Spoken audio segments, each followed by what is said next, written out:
안녕하세요. 러시아 문학과 미술 이야기 리드 러시아입니다.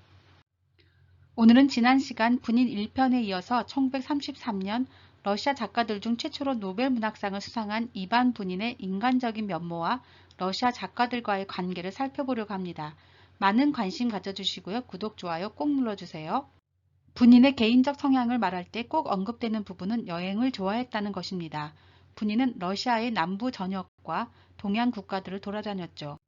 터키를 여행했으며 유럽을 잘 알고 있었습니다. 사진은 터키 콘스탄티노플에서입니다.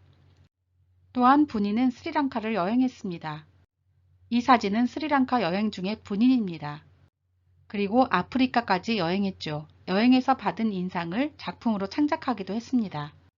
예를 들어 이탈리아에서 돌아오는 기선에서 단편 샌프란시스코에서 온 시인사를 집필하였고 스리랑카를 여행한 후에는 단편 형제를 창작하였습니다. 동양을 여행한 후 불교에 관심을 가지게 되었고 많은 비평가들은 작품 속에 불교의 영향이 투영되었다고 말하기도 합니다. 또 흥미로운 부분은 분인은 자신의 외모를 아주 사랑했다고 하죠. 작가 니나 베르베로바의 사사전에 따르면 분인은 러시아의 대표 미남 작가 알렉산드르 블록보다 자신이 더 잘생겼다는 것을 여러 이유를 들어서 증명하곤 했다고 해석하고 있습니다.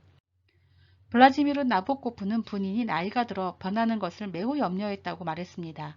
내가 그를 만났을 때 분인은 늙는 것을 매우 걱정하였다.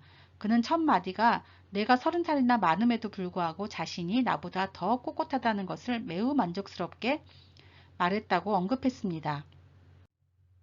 그럼 이반 분인과 러시아 작가들과의 관계를 좀 더 살펴보겠습니다. 분인을 언급할 때 빼놓을 수 없는 부분이 분인과 톨스토이의 관계입니다.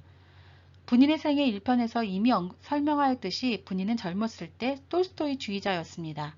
그는 검소한 옷을 입고 직접 노동을 하며 자연 속에서 깨끗하고 건강하고 선한 삶을 꿈꾸었습니다. 폴타바 인근에 있는 톨스토이 주의자들의 마을을 다니기도 했습니다. 그 장면은 아르세니예프의 인생에서도 묘사됩니다.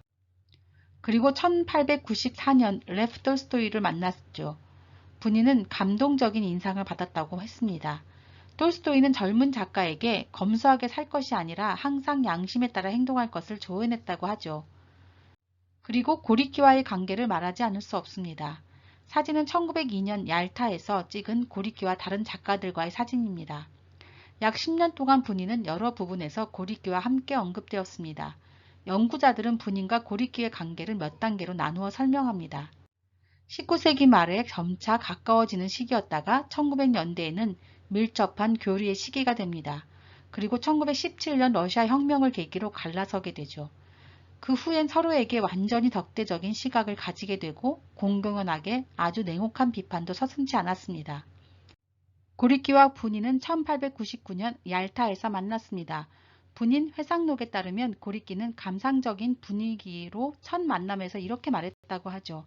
당신은 푸시킨과 톨스토이의 세계가 준 그런 문화와 그런 귀족 사회 출신의 마지막 작가군요. 라고요.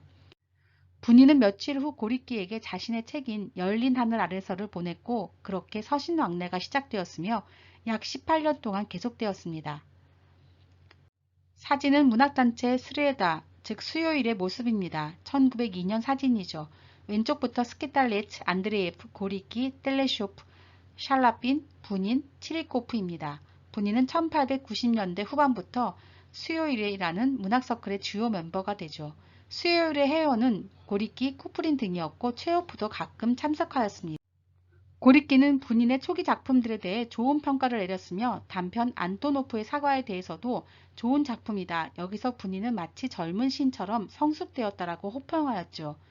분인도 고리키에 대해 호감을 느끼며 서사시 낙엽을 그에게 헌정합니다. 고리키는 잡지 삶에 협력하자고 분인을 부르기도 했는데요. 그의 출판사 지식에서 분인의 전집 출간에 착수하기도 하였습니다. 1909년 분인과 연인 베라 무롬제바는 이탈리아로 가서 카프리 섬에서 거기 살고 있던 고리키를 방문하였습니다. 이때의 분인 회상록에 따르면 둘의 관계를 이렇게 말하고 있습니다. 나와 아내는 5년을 연달아 카프리 섬을 방문하였고 3번의 겨울을 온전히 카프리에서 보냈다. 나는 거의 매일 고리키를 만났고 이때가 고리키와 가장 가깝게 지낸 시기였다라고요. 이때 고리키를 방문하러 레닌을 비롯해서 많은 인사들이 이탈리아를 방문했었죠. 체스를 두며 레닌이 하품을 하고 있는 모습을 고리끼가 바라보고 있는 사진입니다.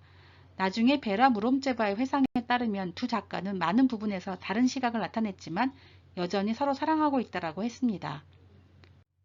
1916년만 해도 고리끼는 분인에게 이렇게 편지를 했습니다. 잡지 연대기에 발표된 분인의 시를 읽고 난 후인 3월 8일이었죠. 그는 샌프란시스코에서 온 신사와 시를 너무 감명 깊게 읽었다며 분인에 대해 당신은 내게 우리 시대의 첫 번째 시인이자 위대한 시인이라고 말했습니다. 분인과 고리끼는 1917년 4월 페트로그라드, 지금의 상트페테르부르크에서 마지막으로 만나게 됩니다. 분인의 회상에 따르면 고리끼는 분인과 샬라핀을 위해 미하일롭스키 극장에서 성대한 모임을 주최하였습니다. 분인과 샬라핀이 페테르부르크를 떠나는 날이었기 때문이었죠. 동무들로 시작된 고리끼의 연설로 분인은 모인 사람들의 정체에 약간 의구심을 가졌지만 두 작가는 상당히 우호적으로 헤어졌다고 합니다. 1917년 혁명 이후 초기에 고리끼는 모스크바에 왔을 때 분인을 만나자고 했지만 분인은 고리끼의 부인 에카제리나를 통해서 그들의 관계는 끝난 것으로 간주한다고 전했습니다. 그 후 두 작가의 관계는 상당히 악화됩니다. 1920년대부터 분인은 고리끼에 대해 소비에트 권력의 선전주의자라고 말하고 고리끼는 분인이 동물처럼 야만적으로 변했다라고 말하였죠. 그리고 분인의 1924년 작품 미자의 사랑에 대해 톨스토이의 크로이처 소나타를 베꼈다고 혹평했습니다. 러시아의 농촌 현실을 적나라하게 보여주었던 1910년에 발표된 분인의 마을에 대해서 고리끼가 편지까지 보내 최고의 작품이라고 극찬했던 것과는 너무 비교되는 일이었습니다. 분인과 체호프의 관계도 언급해야만 합니다. 분인은 체호프에 관해 몇 편의 에세이를 썼고 이를 자신의 회상록에 독립된 장으로 포함시켰습니다. 분인과 체호프의 첫 만남은 1895년 모스크바에서였습니다. 두 작가가 가까워지기 시작한 것은 분인이 얄타에 갔던 1899년의 일입니다. 분인은 체호프의 집에 드나들며 상당히 빨리 체호프의 사람이 되었습니다. 분인은 체호프가 출타 중이거나 여행 중이라도 그의 별장에 머물곤 했으니까요. 분인은 회상록에서 체호프와의 관계처럼 작가들 중 그렇게 따뜻한 관계를 맺었던 사람은 없었다고 인정했습니다. 사진은 체호프의 얄타 별장 그리고 별장에서 서로 알게 된 분인과 라흐마니노프입니다. 체호프는 분인을 마르키즈라는 별명으로 부를 정도로 친했습니다. 분인은 이곳에서 고리끼, 텔레쇼프 등의 작가들과 교류하였죠. 체호프는 자신이 병으로 곧 죽을 것을 알고 니콜라이 텔레쇼프에게 작별을 구하며 분인에게 쓰고 또 쓰라고 전해달라고 했다고 합니다. 그는 대작가가 될 것이고 자신이 그렇게 얘기했다고 말하라고 그 말을 잊지 말아달라고. 1904년 여름 아그뇨카 마을에 있었던 분인은 체호프의 죽음에 대해 신문을 보고 알게 됩니다. 신문을 펼쳤고 갑자기 얼음같이 차가운 면도날이 심장을 베는 것 같았다라고 회상했습니다.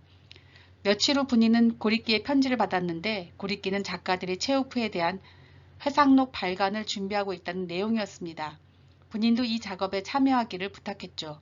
11월에 분인이 보낸 체호프에 대한 원고를 읽고 나서 고리끼는 그의 글이 매우 섬세하게 쓰였다고 말했다고 합니다. 분인에게 끼친 체호프의 영향에 대해서는 많은 평론가들이 언급합니다.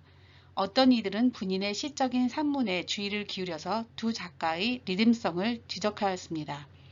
또한 어떤 이들은 이들이 주제적으로도 스타일적으로도 전혀 다르다고 하기도 합니다. 체호프는 분인과의 대화 중에 자신들이 서로 유사하다고 언급합니다. 다만 분인이 자신보다 더 예민하다고 말하죠. 분인은 바다는 수박향이 났다라고 말했는데 이 말은 너무 놀랍다며 자신이라면 절대 그렇게 말하지 못했을 것이라고 했습니다. 분인과 나보코프의 관계에 대해서는 연구자들이 매우 다르게 언급합니다. 어떤 문예 비판가는 그들에게서 경쟁의 미학을 발견하게 된다고 말했습니다. 두 작가들의 교제는 오랜 시간 비대면으로 이루어졌습니다. 1920년 말에 나보코프의 아버지가 분인에게 베를린의 한 신문에 발표된 아들의 시를 평해달라고 부탁하였습니다. 분인은 답으로 나보코프에게 온정어리고 용기를 북돋아주는 편지와 함께 자신의 책 샌프란시스코에서 온 신사까지 선물로 보냅니다. 그렇게 처음에는 분인과 나보코프 아버지의 편지 교환이 시작되었습니다. 1921년 봄에는 블라지미르 시린이란 필명으로 작품을 발표했던 22살의 블라지미르 나보코프도 분인에게 편지를 쓰게 됩니다. 나보코프는 첫 번째 편지에서 본인을 우리 성물 모독적 시대에 조용히 미에 복무하는 유일한 작가라고 칭합니다. 1926년 나보코프의 첫 장편소설 마쉔카가 출간되었고 연구자들은 나보코프의 가장 분인스러운 작품이라고 말했습니다. 나보코프는 부인에게 책을 보냈고 거기에 이렇게 썼습니다. 저를 너무 혹독하게 평하지 마세요. 부탁드려요. 정성을 다해서 나보코프라고요.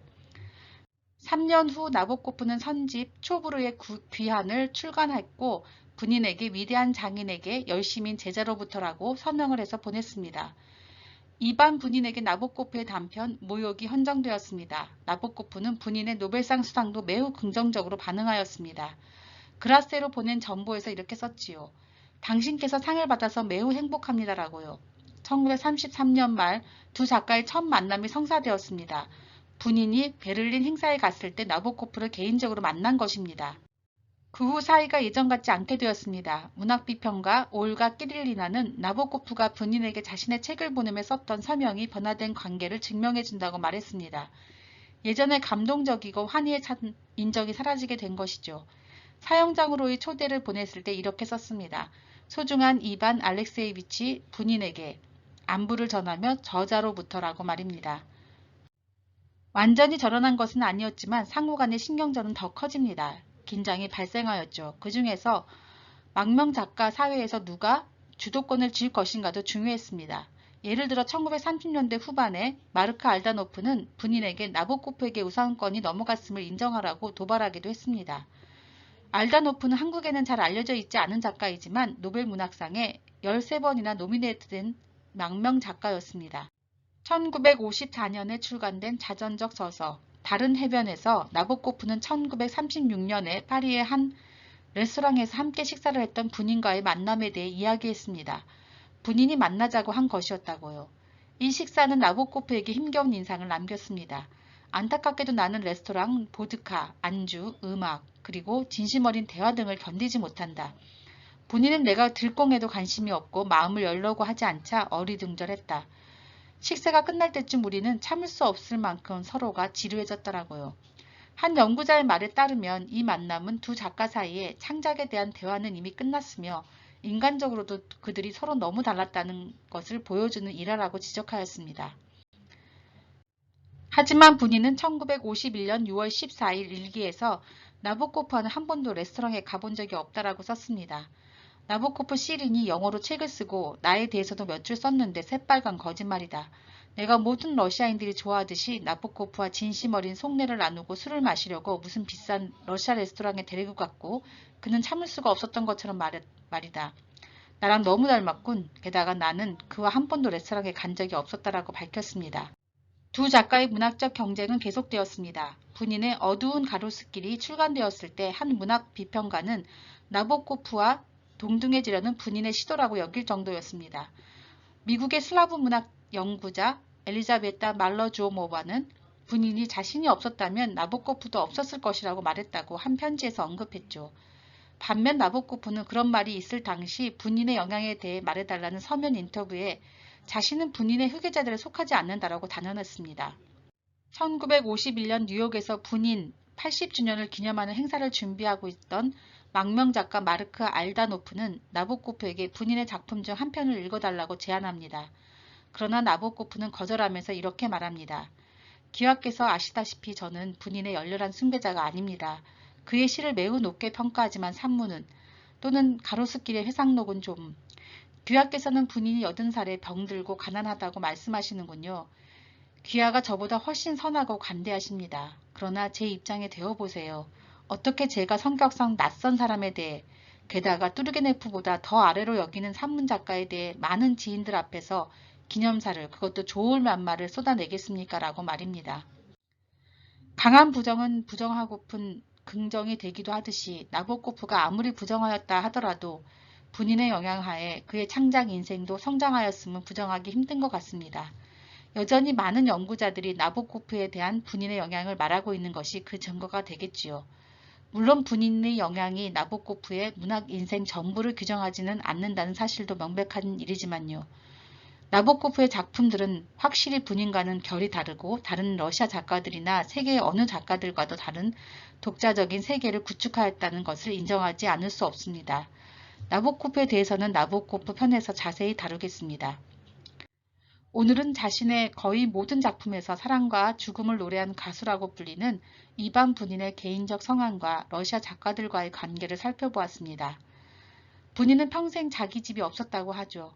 그런데도 러시아에서 온 많은 망명 작가들이나 인사들이 도움을 요청하면 되는 대로 도와주었다고 합니다. 노벨문학상 수상 전에도 그런 편지가 2,000통이 넘게 왔다고 하니까요. 노벨상 수상 후에 나아진 형편은 3년을 못 갔다고 합니다. 분인의 기질을 알 수 있는 대목입니다. 어쨌든 고국을 떠나 외국에서 자식도 없이 고단한 삶을 마친 분인의 인생이 씁쓸해지네요. 러시아 문학과 미술 이야기 리드 러시아였습니다. 구독, 좋아요 꼭 눌러주시고요. 궁금한 점은 댓글로 남겨주세요. 다음 시간에 또 함께해요.